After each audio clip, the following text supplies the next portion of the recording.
Everybody, we need everybody to make this work. The news out of Maui and the death toll climbing to 111 overnight. Y'all like Johnny Cash? Hey, Michael, good morning. Yeah, for the first time, we're seeing new videos now of what may have started these fires in the first place, and they seem to point to downed power lines. It's all part of the investigation as the heartache here just grows. There we go. This morning, as the death toll continues to grow on Maui, new video surfaces raising questions as to what may have sparked the deadliest wildfire in modern U.S. history. You can run on for a long time. Run on for a long time. Run on for a long time.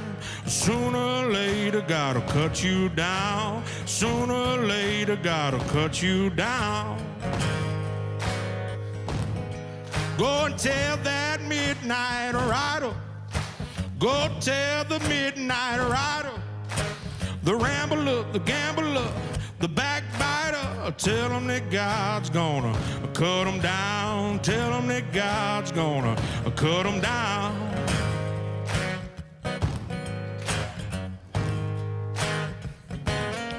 Well, my goodness gracious, let me tell you the news. My head's been wet with the midnight dew. I've been down on my bended knee, talking to the man from Galilee. He spoke to me with a voice so sweet, I thought I heard the shuffle of the angels' feet. I called my name, he said, do my will. He said, Marty, come and do my will. Said, run on for a long time.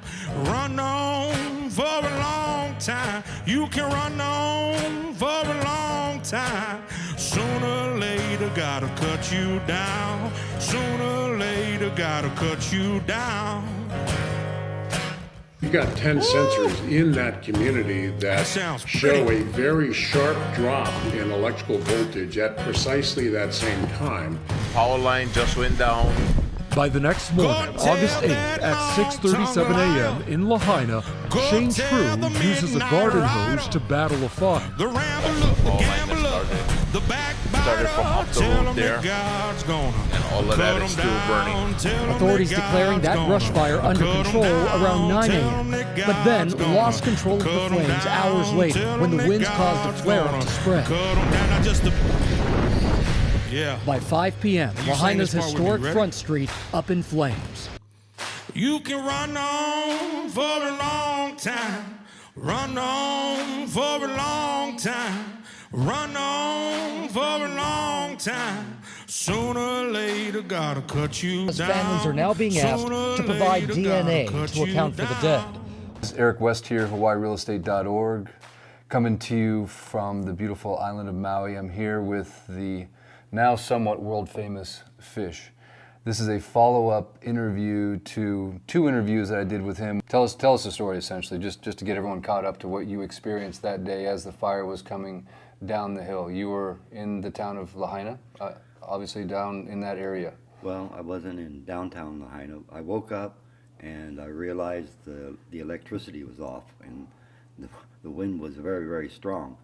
So I decided not to weave that day, so I did not go downtown to Cheeseburger where I usually do, and I went to Safeway to get some things to eat, and the electricity was off, but they had their alternative electricity, and that was about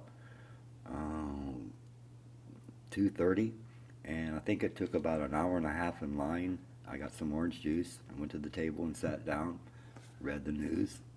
And this was around, this was Foodland or Safeway? Safeway. Safeway, gotcha, okay. And, but the internet went out. So, and then I noticed a lot of people standing by the door.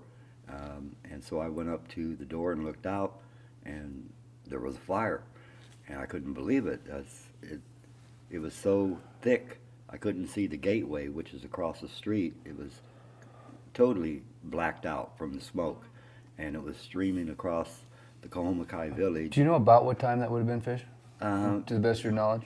I was getting probably around 4 o'clock. 4 o'clock in the afternoon, okay. Yes, I usually carry a clock with me, but I left all my stuff behind, all my weaving stuff behind, because there's no sense weaving that day. You can't weave in the wind. Right. And so I looked at everybody, and they're just standing. I said, I think we should evacuate. This wind's very strong. It could be here in just a couple minutes. Nobody said anything. And I said, well, I couldn't go down the highway because the poles were down. So I went around Safeway, back where the luau was at, and I saw all the cars were there, and none of them were moving. And I started walking north towards the chart house, which took probably about 10 minutes, and there were a few people walking in front of me, and the people in the cars were asking, would you like a ride? And they went into the cars. Then someone asked me, I went, no, there's a fire back there. You should be getting out of here, you know, and they're like, oh. And I figured something must have been obstructing the traffic up ahead, another pole down or something like that. But when I got to the chart house, all that was there was a police car parked on the side and one policeman in front of the traffic, and he wouldn't allow them to leave. Right. And I was, so we've since found a video that you can search up called Herzog, Herzog, and it details in very living, it's a very daunting, haunting type of video, but you can watch him trying to leave Lahaina. He was coming from Kihei and he was going to Kihei and was routed into Lahaina. He eventually abandons his car and is able to escape on foot, which he does about the same time, possibly, as Fish was there, but he walks out on the north end of Front Street next to the chart house. And I've provided screenshots on my channel in the community tab where you can see exactly where the police cars were positioned, as Fish just mentioned. And we're getting many different stories corroborating exactly what he said happened. And at that time, in that area, you can still see all the telephone poles, at least that you can see in those videos, are still standing up. And all the traffic was getting routed basically through the stoplight, essentially. And there wasn't like a bunch of cars going on both lanes, escaping really quick, because it looks like they had the southbound lane blocked, essentially. Yes. And there was no, they couldn't go down the southbound lane to escape. yes, they had all the traffic southbound about 1,000 feet away, and I saw all the police there. And when I got there, you know, I was wondering why they were all stopped, and I was wondering, is he going to allow me to walk through? But I looked ahead and I saw one person on a bicycle and one person walking ahead, and I saw that, you know, they weren't being stopped. And I looked over at the policeman and I said, you know, what are you doing? And he says, I'm just following orders. I said, there's a fire back there, you know, and he goes, well, I'm just following orders, and I'm wondering what is going on. And it takes about 15 minutes to walk from Chart House to Waikuli Beach, and during the 15 minutes I was walking, I kept turning around to see if any cars were coming out. None came out, and I was totally confused, but the wind's blowing, and you know, you can hardly even stand up, and all the traffic was backed up there.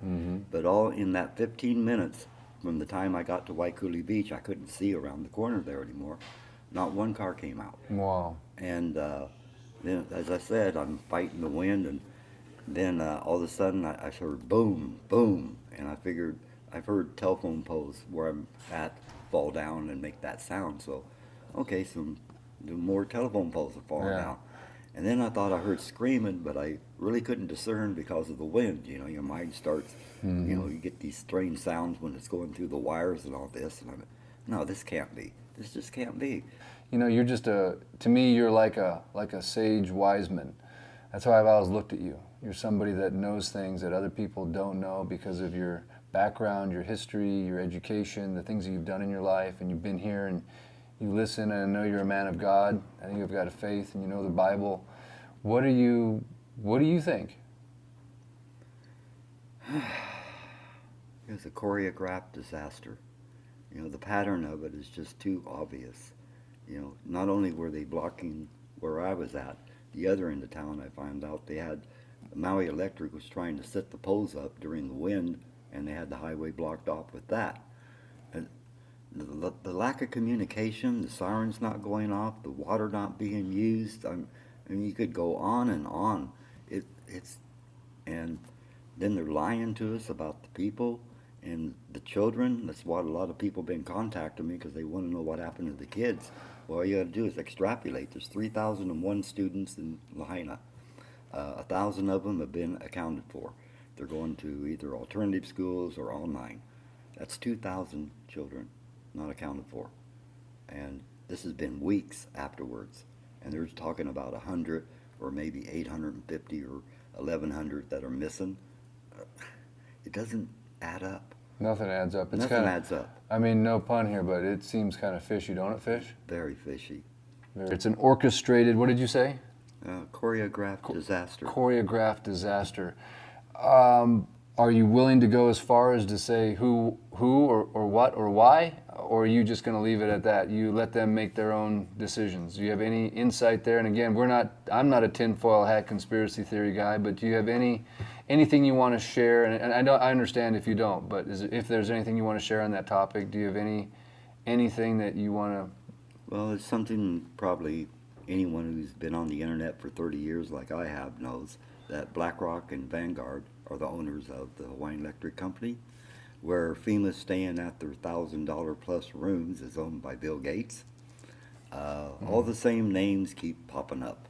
The sheriff who was involved with the Las Vegas debacle, he was here for 5 weeks. He wants a 29% increase in pay, and he's not only the police chief, but he's the coroner. Right, and which is against the statute, right? Against the statute, supposed to be law, but right. There it is. You know, what are you going to do about it? Right. So he's in charge as the coroner. Well, it's the same as Hunter Thompson, who wrote a book on George Bush, and he was very excited about getting it published. 2 days before it was getting published, he committed suicide by shooting himself in the head twice. The coroner put it out as a suicide. So that's fact. Yeah. It's an orchestrated, what did you say? Choreographed disaster. Choreographed disaster. It's an orchestrated, what did you say? Choreographed disaster. Choreographed disaster. It's an orchestrated, what did you say? Choreographed disaster. Choreographed disaster.